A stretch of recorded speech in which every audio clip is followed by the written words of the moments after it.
Hello, Internet. Welcome to the show. Thank you for joining us. Game 1 of the NBA Finals going down. What's the news with Dalton, Kinkaid, and the Buffalo Bills? That, and also what's the importance of June 1st in the Major League Baseball? All of that and more. My name is Darren, that is AJ, and this is the DNA Sports Recap. Roll the intro.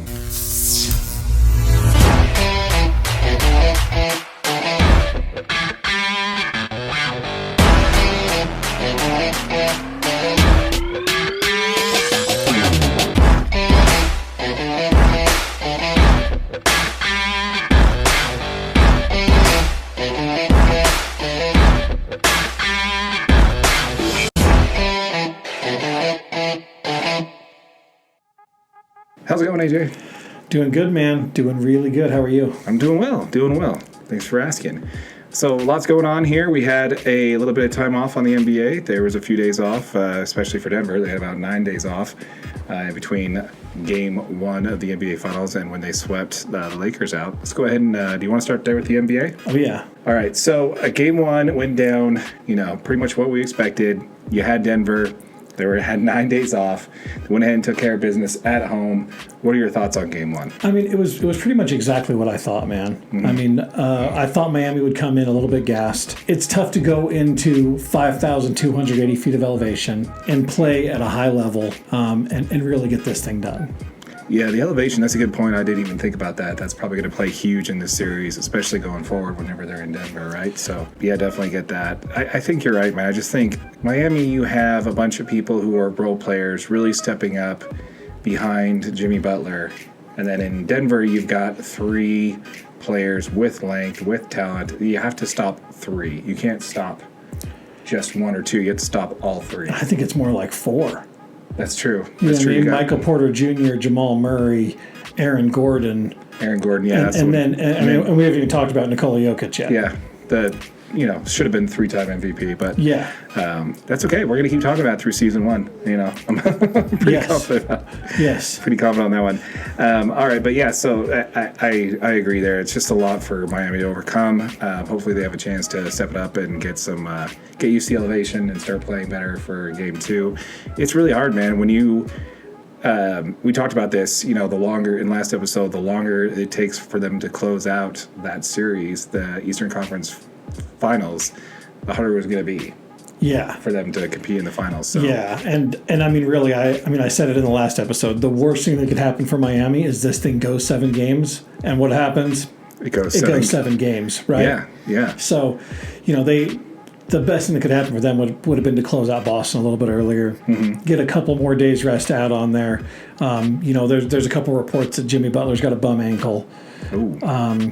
And he says that he's not going to let it happen, but you see what happened tonight. So you absolutely see what happened in Game 1. So I mean, yeah, I think Jimmy did carry the team. I mean, we did get some help from Caleb Martin that we're typically expecting to see. Yeah. So, which is great, but yeah.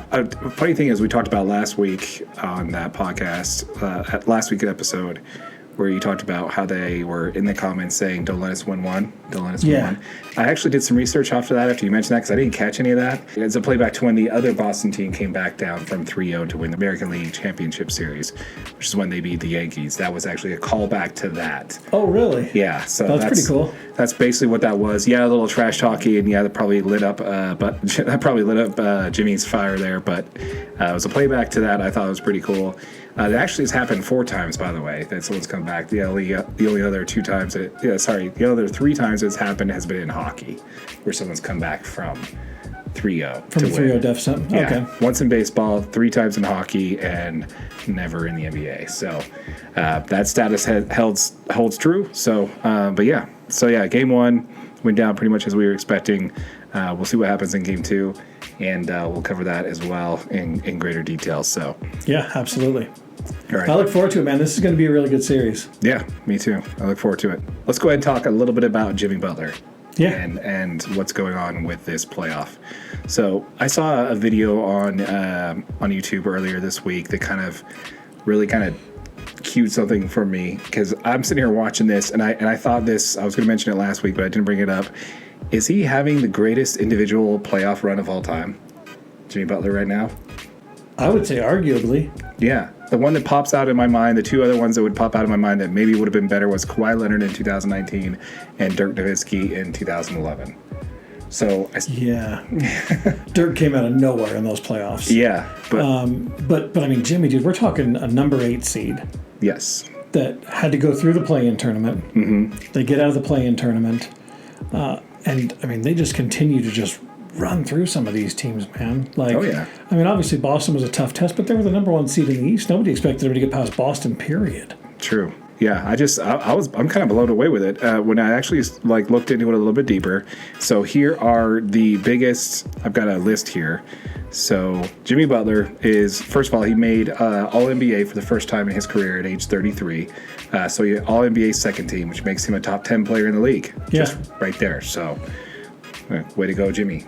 That's insane. At 33, dude. First time he made made All NBA. Yeah. Which is pretty fantastic. But if you look at the most recent ones, as far as greatest single season performances, and how we're going to gauge this is based off of their average points per game during the regular season versus what they're doing in the playoffs. Okay. So let's start with the lowest ones. Now, there's a bunch of other ones that would actually fit into this where they improve their points by over 3 points per game, but I'm capping it at 3.9 and kind of going up from there. But we're going to start with Kawhi Leonard in 2019. He increased his average points per game by 3.9 points per game. So he went from regular season to playoffs, increasing his average points per game by 3.9 points per game for Toronto. So yeah, that's the lowest one on this list.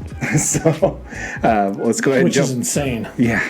So next we're going to talk about is Michael Jordan in 1992. He went from his average points per game, he went up 4.4 points per game. So again, not even the top one, only the second one I mentioned here, and we have 5 total. Now in the third, we have Dirk Nowitzki. He, in 2011, increased his average points by 4.7 points per game during that really miraculous run. And I think he believes he earns the second spot, even though this next one, Hakeem Olajuwon, he averaged his by 5.3 points per game in 1995. But I honestly think that Dirk's was more impressive because he had to go against Miami in their big three. Bosh, Dwayne Wade. And not to mention, he took it all the way. And LeBron. Yeah, exactly. Dallas wins. Yeah, Dallas wins. Yeah, exactly. I believe in each one of these that they won, but... Yeah. Olajuwon didn't win in 95. He didn't? The Bulls won the championship in 95. Wasn't that the year that... Oh, you're right. That's the year he was playing baseball, was it? Yep, you're absolutely right. Okay. That's the year Space Jam happened. Yep. The documentary film. The documentary. We talk all the way from 3.9 to 5.3 points per game. Jimmy Butler, his went from 22.9 points per game in the regular season to 28.5 points per game during the postseason, which is an increase of, drumroll please, 5.6 points per game. Dude, that is shouldering some load right there. At age 33, becoming the first time he became a two-time, first time he became All-NBA, which actually, believe it or not, in 2011 was the first time Dirk got it too. Well, became All-NBA second team. Yeah, so I think it really is between those two, Dirk Nowitzki and Jimmy Butler, who's had the greatest single season playoff run in history. Now, this can obviously change with the finals now. Depending on how Jimmy Butler scores the rest of the playoffs, this can change. And earlier in the series, he actually had a 40-point game, so stuff like, he's not really scoring those kind of points anymore. But I would argue that he doesn't really have to, because team players like Caleb Martin has really, role players have really stepped up and kind of taken advantage of their opportunity. But up to this point, man, you can't take it away from Jimmy Butler what he's done in this playoff run. So regardless of how this playoff shakes out, gotta tip your cap to Jimmy. Oh, absolutely. Yeah. It's been so fun to watch, dude. I mean, just, being a fan of basketball, period, Jimmy Butler has been the reason you watch NBA basketball. Oh, yeah. To just come out and perform on the level that he does every single night. He brings the intensity. He plays defense. Mm-hmm. He's a fun player to watch, man. Oh, yeah. I agree. Now, as far as Denver, obviously, they're probably heavily favored. They were heavily favored to win Game 1 last night. They're heavily favored to win the series. They are my pick to win the championship going back all the way before the playoffs started. I picked Denver absolutely. To win. Actually, I don't think Miami got it. I think it was between. I think I had Miami. I think I had Denver and Boston. Yeah. I think. But I did have that Eastern Conference. There's video evidence somewhere. There's video evidence somewhere. Fact check us down below. Let me know what my call was. What was yours again? What was yours? Yeah, I called Golden State to win it all about 15 times. Oh, okay. All right. So again, with game one in the bag, we need to kind of see how do you see the playoffs shaping out the rest of the way? I think it's going to be a tough road for Miami. Right. Playing in Denver is going to continue to be difficult. Mm-hmm. And that Denver Nuggets team is just fantastic. I think it's going to be a tough road. I think Jimmy continues to show up. But, I mean, if I've got to call it, I'm going to say Denver. Yeah. Yeah. I think it's fair. I really hope that they make it a series, though. I really hope that Miami really pushes them to limits. If we get a 6 or 7 game series out of this, that'd be fantastic. Oh, yeah. I would love to see a Game 7, dude. Yeah. Game 7s are I think everybody's favorite. Yeah. Like especially in the NBA Finals, like it all comes down to this game. This is it. This determines it all. Yeah. 100% agree. I hope that's what we get. We'll see what happens. But yeah, just again, tipping our cap to Jimmy B for putting together the playoff run he's put so far. Hopefully he continues to do so. And I think it's pretty awesome what they did. Did you hear about the team booking their flights to Denver before Game 7 started? I did see that. That's a baller move right there. That is cementing your way. Like, hey boys, flights are already booked. We got no choice. Yeah. All right, but yeah, and again, let's also talk about the Eastern Conference MVP. They gave it to Jimmy Butler. Honestly, I think Caleb Martin deserved it more than he did. He definitely locked down. What's the guy's name? Jaylen Brown. Jaylen Brown. Thank you. Jeez. Yep. So I don't know. I thought it should have gone to Kenyon. Sorry, I should have gone to Caleb Martin, but it's all right. Jimmy earned it still. Jimmy did for sure. Yeah. That was one of those things where it could have gone either way. All right. Well, you got anything else on the NBA? That's it, man. I'm excited for the finals. Me too. It's going to be fun. We'll see what happens the rest of the way. Let's go ahead and pivot to the NFL. Yeah. I don't know if you heard recently the first draft pick locally from the University of Utah was Dalton Kinkaid. Absolutely. They traded up from number 26 to 24 to pick Dalton Kinkaid out of the draft this year. He was drafted at 25. Oh, right, 25. So it was 20. They moved from 27 to 25. 27 to 25. Yeah. I got the separation right, but the number was wrong. Yep. All right. So did you read the article of what the OC for the Buffalo Bills had to say? So I've read quite a few. It's pretty cool to think that they're not just going to use him as a traditional tight end. Yeah. They plan on using him as a full-blown slot receiver. Yeah. He's going to line up, and, they want to use him, along Stephon Diggs and Gabe Davis for that team, and, they want another weapon on the field. I think that's why they drafted him, man. That's got to be... Absolutely. He was kind of playing that slot receiver role for Utah, really. Yep. He had more... What's the word? Yeah, well, when the Utes needed blocking, they're going to bring in, the big Thomas Yasman or what, That's the guy they're going to use primarily for blocking. When they're running routes, they want Dalton Kinkaid on the field. They want him, working his magic in the open field and just get the ball anywhere near him, and he's coming down with it. Nice. That's his job. I think that's awesome. I really love the fact that they drafted him with severe intent. They traded up for him, and he's going to get some solid time there. Yeah, I think they're going to use him kind of similarly to a Travis Kelce. Okay. How those world champion Chiefs, they use their tight end primarily to catch passes and spread the field and just really break down defenses. You're not always looking over the top at Stephon Diggs when your safeties doesn't see that guy in front of him, and I guarantee you, that Dalton Kinkaid can burn you pretty quick. Oh, I'll bet. Yeah. So yeah, even at that level, I'm expecting Oh yeah, setting some performance. Yeah, he's a big, strong dude. So yeah, he's ready. He's ready for sure.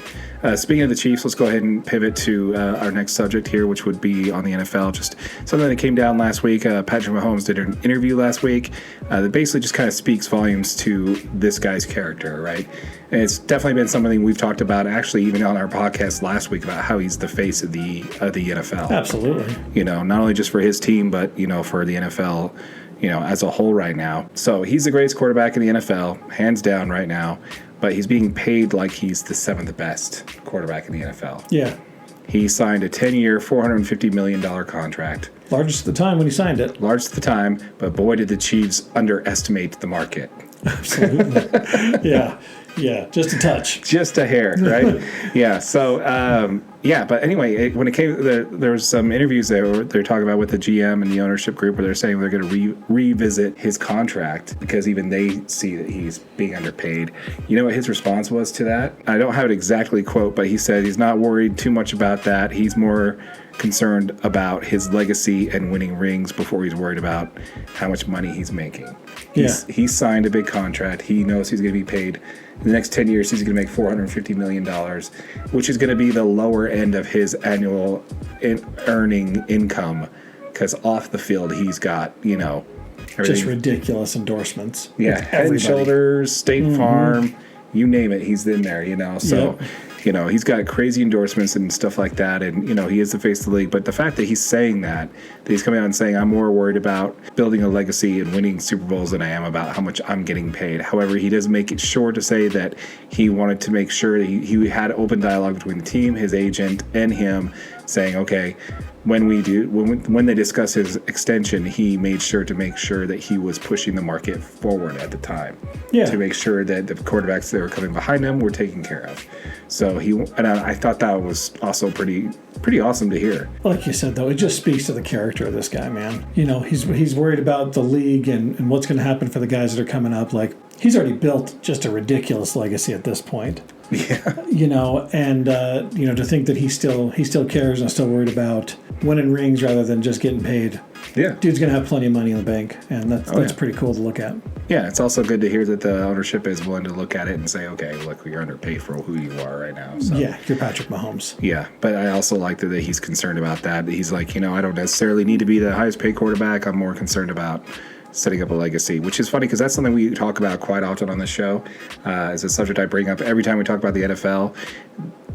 These quarterbacks that win a ring never really win another ring after they sign an extension.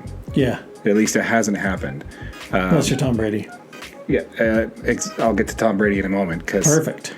Let's start with Aaron Rodgers. Aaron Rodgers and Russell Wilson both run their Super Bowl and then have not gotten to the Super Bowl within a game or two of the playoffs. Still, they are making the playoffs, but they're within a game or two of the Super Bowl ever since they signed their big extensions. And you can go down the line of all these different quarterbacks where they run it in. Yeah, you did bring up Tom Brady, and it's reported that he's left over $70 million in contracts on the table by not accepting any offer at or above his quarterback value at the time. He's always taken less. Really? Every single time, over $70 million in contract value and left on the table that he said that he gave back to the Pats to say, hey, look, go get Kronk his contract, get the right weapons around me. I think Mahomes is kind of setting a trend here that I hope takes on. And there's been evidence in the past of that working well for quarterbacks, the most elite quarterback in the league with Tom Brady. But again, more to the same. All these quarterbacks that we've seen, once they've signed their extension, don't make it to the playoffs. So, they make it to the playoffs, but they don't win a Super Bowl. So we'll see what happens. It's like those guys are more worried about getting paid than they are than they are winning Super Bowls. Yeah, which is fine. Go get yours when you can. So. But if you take the same concept the way that Patrick Mahomes and Tom Brady did it, where you say, look, just that's more than enough money that I'm going to need for the rest of my life. Yeah, you got to keep winning rings. You keep winning rings. It's just only going to raise your legacy higher and keep those endorsements coming well after you stop playing. So. I just thought that was an interesting piece of NFL news that came out last week, so I figured we touch base on it. Yeah, absolutely. Moving right along, let's go ahead and talk a little bit about Major League Baseball. First, let's talk about today's date. At the time of recording is June 1st. Yep. So now, do you know why June 1st is important in Major League Baseball? I actually do not know. So more often time than not, if you were in first place on June 1st, you end up winning the division. Really? Yeah, so that's why June 1st has a little bit more importance in baseball than, the rest of the season. Now, there are, again, you could say, well, Darren, there's 42% of the time where, that doesn't happen, but Right. odds are the majority of the times that's how it plays out. So let's go ahead and talk about who's leading their division right now. And we'll put the graphic up on the screen so you guys can see it. In the American League right now, we have the Rays in the East. We have Twins in the Central American League. And we have the Rangers with the lead out west. So now, while that's a big deal for the Rangers to be out west, and we'll discuss that right in a second here, but yeah. So statistically saying, 60% of the time, those are going to be your teams coming out winning their division in the baseball right. for the American League. Now, one I do see switching out of those three, because we got three here, so odds are one of them isn't going to be where it's at. I'm picking the Rangers to fall. So they got the World Series champions. Still hard to say. Houston Astros. Oh, no. We went there. Yeah, below them right now. So I'd love to see Texas hold on to their lead there. I mean, they do have the greatest run differential in baseball right now. They have 131 run differential. The Rangers do. Yeah, in the league right now, which is pretty impressive. Yeah, the next closest, I believe, is 68 run differential. So 131 is they're just blowing out their opponents. How does their strength of schedule stack up, though? Well, a third of the way in. So, yeah, they've had played some hard teams. So I see the only team that could potentially in the American League that can change their fate would be the Astros. I still think they have a good shot of coming in and taking that division away from Texas. But good news is, Major League Baseball, you have 3 wild cards, so we're good to go there. Yeah, exactly. Rangers still got a chance. To even if they lose their spot there. All right, so let's jump over to the National League. So the National League, we have the Braves in the East. We have the Brewers in the Central, and right now, the Dodgers and the Diamondbacks are tied for first place. Go Braves! Yeah, so they do have a couple of game lead in their division right now. The Brewers have pretty well controlled their division there. And then, obviously, the Dodgers are tied with Arizona. Now, a lot of people were picking the San Diego Padres to run away with this division. And early, they were ahead early in the season. They were actually looking pretty good, weren't they? They were looking good for the first week, but then Arizona came out of nowhere and had one of the best starts to. Next, with the exception of the Rays easily had the best start to one of the best starts in history. Came out shooting. Yeah, they were 13-3. Yeah. It's just ridiculous. So they were doing really well, but on the West there right now, the Dodgers and the Diamondbacks are tied. The Diamondbacks started off really heavy. They've been on a winning streak for 5 wins right now, so they're tied with the Dodgers. The Dodgers stuck up against the Nationals. They are now going to start playing the Yankees starting tomorrow. We're recording this on the 1st. They start a 4-game series or 3-game series. I think it's 4 with the Yankees in LA. So I could see Arizona taking sole ownership of that for that division for a little while there, just because the Yankees are playing great. And if they were in any other division, they would probably be leading the division in baseball outside of theirs. But the Rays are just so far ahead. So, yeah, I think that in the West, the only thing I think could possibly change is maybe the Braves, maybe the Mets figure it out. I think that's really the only shot that in the West. In the National League. The Braves have a pretty good lead in their division. I think they're going to hold their 2-game lead over the Mets right now.